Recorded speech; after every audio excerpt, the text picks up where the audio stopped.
Number 3, ये question नहीं है बेटा, याद रखना। सुपरस्टार है, कौन है ये? सुपरस्टार है, और सुपरस्टार को बेटा हल्की मत लेना। पेपर में सबसे ज्यादा आने वाला क्वेश्चन इस चैप्टर का यही है, सबसे ज्यादा क्वेश्चन। बहुत अच्छे समझना है इस क्वेश्चन को, मुझे मालूम है एक बार में बहुत अच्छे समझ जाओगे, थोड़ा बहुत 2 मिनट कंसंट्रेट करना है, अपने आप समझ में आ जाएगा। इस क्वेश्चन में लिखा हुआ है if P Q parallel to S T. यहाँ बेटा एक लाइन है पी क्यू, और ये लाइन किसके पैरेलल है? एस टी के, है ना। P Q parallel to S T, angle P Q R कितना है? 110। पी क्यू आर ये वाला एंगल कितना है? 110। उसके बाद एंगल आर एस टी, ये एंगल कितना है बेटा? 130। तो क्वेश्चन में बोला गया हमें फाइंड करना है angle Q R S. Angle Q R S, ये वाला एंगल हमें यहाँ पर क्या करना है बेटा? फाइंड। ये वाला एंगल हमें यहाँ पर फाइंड करना है, ठीक है। अब आगे सॉल्व करना स्टार्ट करते हैं इसको हम। यहाँ पर बेटा एक हिंट लिखी हुई है, draw a line parallel to S T. हमें एक लाइन ड्रॉ करना है जो कि एस टी के पैरेलल हो, जो कि एस टी के पैरेलल हो, और वो भी पॉइंट आर से करना है, पॉइंट आर। कोई दिक्कत नहीं बेटा इसमें, ठीक है ना। चलो अब आगे चलते हैं। यहाँ पर हम सबसे पहले बेटा मैंने यहाँ लिखा draw a line R M. हमने एक लाइन ड्रॉ कर ली, बेटा मैंने आर एम, ठीक है ना। कौन सी लाइन ड्रॉ करी?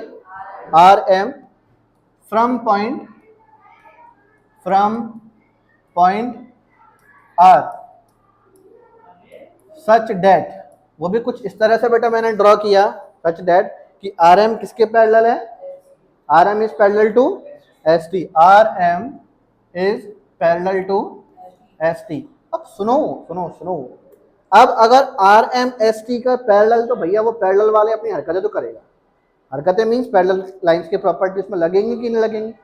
बिल्कुल लगेंगी। तो हमारे पास बेटा यहाँ पर angle T S R, therefore angle T S R plus angle S R M is equals to 180 बाय कौन सी प्रॉपर्टी बताओ? Sum of cointerior. अरे शाबाश, अब तो तुम बेटा मैथ्स बहुत सीख गए हो, कल से लगता है मुझे तुम पर कोचिंग पढ़ने आना पड़ेगा। Sum of cointerior angle, sum of cointerior angles is 180 degree. बेटा यहाँ देखो एंगल टी एस आर की वैल्यू कितनी है? 130, शाबाश 130, plus angle S R M हमें नहीं पता कितना है, S R M is equals to 180। ये यहाँ चले गया, तो angle S R M is equals to 180 minus 130, और जब 180 में से 130 गया तो फिर क्या बचेगा? 50। तो एंगल एस आर एम कितना आ गया? क्या मुझे इस क्वेश्चन में एस आर एम फाइंड करना था? नहीं करना था ना। चलो अब आगे देखो, मैंने बोला अब आगे देखो ध्यान से कि हमारे पास यहाँ पर सीन्स, क्योंकि क्वेश्चन में गिवन था बेटा कि पी क्यू किसके पैरेलल है?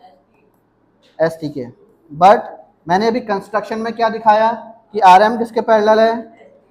S T. एक और बार देखो ध्यान से, पी क्यू किसके पैरेलल है? आर एम किसके पैरेलल है? तो फिर पी क्यू और आर एम भी होगा ना। आग लगा दी मतलब तुम लोगों ने, समझ में आ गया है ना। आगे चलो और देखो, तो अगर बेटा इसका मतलब देयरफॉर वेट, इसको यहीं करते हैं। देयरफॉर हमारे पास यहाँ पर P Q is parallel to, पढ़ो ध्यान से क्या लिखा है? P Q is parallel to. अब अगर P Q line R M के पैरेलल है तो भैया पैरेलल वाली हरकतें भी होंगी, प्रॉपर्टी लगेगी कि नहीं लगेगी? मतलब ये z बन रहा है तो इसका मतलब क्या हुआ? Angle P Q R is equals to angle Q R M होगा, है ना। तो therefore angle P Q R is equals to angle Q R M. क्यों बेटा?